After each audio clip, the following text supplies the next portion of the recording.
What's up, my royal priesthood? It's your girl Priestess. What's going on, my royal priesthood? It's your girl Priestess. Here's another episode of Conversations with the Priestess. There's been a lot to go on, and last week I talked about the assassination of Charlie Kirk, a right-wing political commentator, one of MAGA's biggest golden boys in the scene. And of course, he was taken away from the earth by the hands of Tyler Robinson, which is one of their own, because he felt like he wasn't right enough. However, in the wake of all of the racist, violent, xenophobic, racist rhetoric, even the rhetoric against homelessness that we've seen from Brian Kilmeade, we've had some very suspicious cases that come out of Mississippi and one report of a mass shooting in Chicago. I'm going to cover the two hangings in Mississippi. The first case brings us to Delta State University in Mississippi. At around 7:05 a.m., college student Trey Reed was found hanging from a tree in the middle of campus. Although he was found at 7:05 a.m., the Grenada County Sheriff's Office arrived at his family's home at 9:15 a.m., stating that Trey had been found in his dorm room bed. Actually, the family later found out through other sources that he was found hanging in the middle of campus behind the pickleball courts from a tree. And as a result, according to Vanessa J. Jones, as per the Clarion Ledger, the family has stated that we will seek answers independently from Delta State University and from the coroner's office, and if need be, independent from the state coroner's office, because we need answers as to what happened to Trey Reed. Family attorney also stated, were there cameras? There should have been cameras at the university that could easily enlighten us as to what happened in the early morning of September 15th, 2025. The family has retained Ben Crump to represent them. He has stated that he will lead a team of civil rights leaders and organizations in pursuing transparency and answers for Trey's family. And we know that Trey Reed was loved by his family, by his friends, by his college mates. And I'm sending my love and condolences to his family, and that they do get justice. Now, the University Police Chief Mike Peeler and the Bolivar County Coroner Randolph Sills Jr. has stated that they found no foul play and that there was no broken bones or anything consistent with assault. However, we're not to trust that, because if you can't provide us evidence or anything that showed like a stool, a ladder, or something that Trey Reed did unalive himself, that we then need more of an investigation, and the investigation is still ongoing.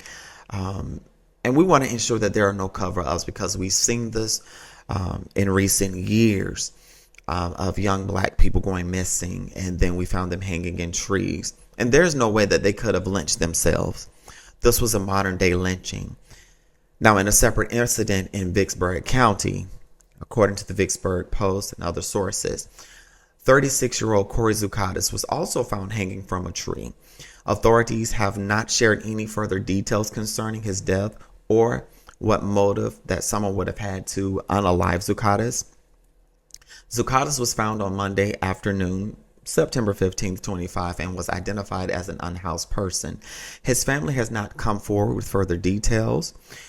Jason Dawson, a member of the River City Rescue Mission, often visited Zukatis and stated that while his parents are still living and Zukatis still had a child, he never spoke of his family or of his children. These incidents come after rhetoric, from Charlie Kirk. And of course, people have questions and people are concerned. And then not only did we have to deal with rhetoric concerning racism in the unhoused, think about the rhetoric that was given that there should be a few gun deaths in the name of protecting the Second Amendment. And now we have another shooting in Minnesota where we just had the Annunciation Catholic School shooting a few weeks ago.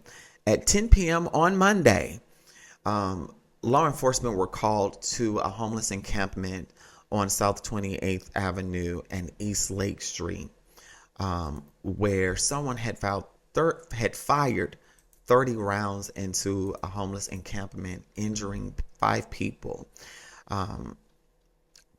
Police Chief Brian O'Hara estimated that the 30 shots were fired. And he also states that an officer working at a nearby Target was approached by several people after they had ran to him, telling him that people had been shot, people were injured. Once law enforcement arrived on the scene, they found 5 wounded, but 3 others had showed up to the hospital on their own. They are still investigating the shooting and seeing if it was connected to another shooting that had taken place at the corner of East 39th Street and Clinton Avenue South, where there had been a shooting there. No arrests have been announced.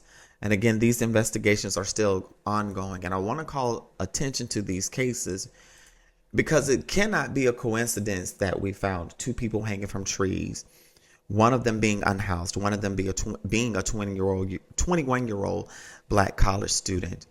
And then we have a mass shooting on 2 homeless encampments.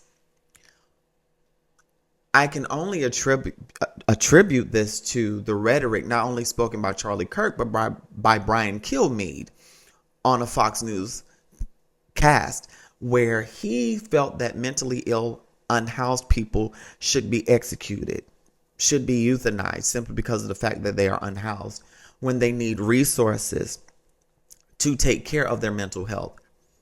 They need resources to help them overcome addiction. They need some type of help for housing. They need employment. They need resources. They don't need to be penalized. And this further shows the narrative that the right tries to spin about anyone that's not rich and a white cisgender man. And the fact that they are so gung-ho about protecting the image of a known racist, an obvious racist, an obvious, you know what, that rhymes with Yahtzee. And they also know that the violence that Charlie Kirk spoke of, he suffered at the hands of another Republican right conservative male by the name of Tyler Robinson. They are overlooking all of that, and they're going right to attacking HBCUs, black people, the homeless, the trans community. They're spinning narratives that trans community is responsible for this violence, when in reality, we know the specific demographic, and even down to how they're trying to connect an alleged transgender roommate to Tyler Robinson, when trans people and black people have nothing to do with the death of Charlie Kirk. And I really want to know what they're saying white men are fighting against. You already have everything. You are in power because you have the wealth and the resources. Who are you fighting against? You're fighting against yourselves, and you're actually fighting against billionaires. White men yelling, "White men fight back," and marching around the city is a response to Black Lives Matter. It's a response to us fighting against police brutality, calling for its abolishment of the 12, us fighting for trans rights. This is a response to us fighting back against white supremacy and white nationalism. With all of this going on, we see and can recognize that Charlie Kirk's rhetoric, Brian Kilmeade, even the actions of Tyler Robinson has escalated the tensions in America. And we've got to do something before it just explodes into one big catastrophe. And this is what the right wants. They want this. They want a big war, because that's the only way that we can keep America nice and pure. We don't have to worry about immigrants. We don't have to worry about black people. We don't have to worry about women and the trans. We can make the women subservient to us. But it's only for the benefit of them. And they don't care who they hurt. They'll hurt themselves, as we can see, just to stay in power. They recognize that this is their last-ditch effort. So this violence is to prove that they're still men, that they are still powerful. But because you have been sold a lie of white supremacy, now people are under attack. And now we're having to be watchful because of Trey Reed, Corey Zukatis, and this homeless encampment in Minnesota. How much more do we have to bear before we say it's enough? And we have to now be mindful of what we say, according to Pam Bondi, Mark Rubio, because our passports can get revoked or we could get placed on a list. They even canceled Jimmy Kimmel because he stated that the suspect in the case of Charlie Kirk was one of them.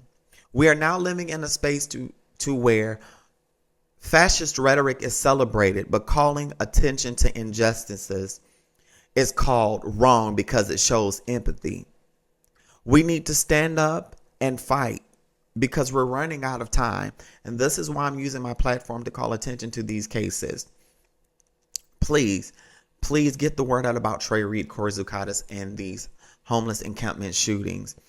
If we are really going to be about gun violence, we have to really be about that business and keep lobbying, keep fighting. But I find it funny that the right all of a sudden is concerned about violence because one of their darling golden boys has been cast down like wax before the fire. Psalm 68, if y'all need reference. So that basically, and instead of getting gun reform, they're arming themselves for what reason? What's the reason? The cognitive dissonance is real with the right when it's obvious that trans people, black people, and the unhoused is not causing harm. It's them that's causing the harm. And that's all I'm going to say. Please leave your comments in the comment section. Be respectful. Be respectful. Also leave your comments in the comment section of how we can better this channel. I'm seeking to improve on my reporting styles. Thank you so much. Live, love, and be free. But again, let's call attention to these cases. Y'all live, love, and be free. Smooches.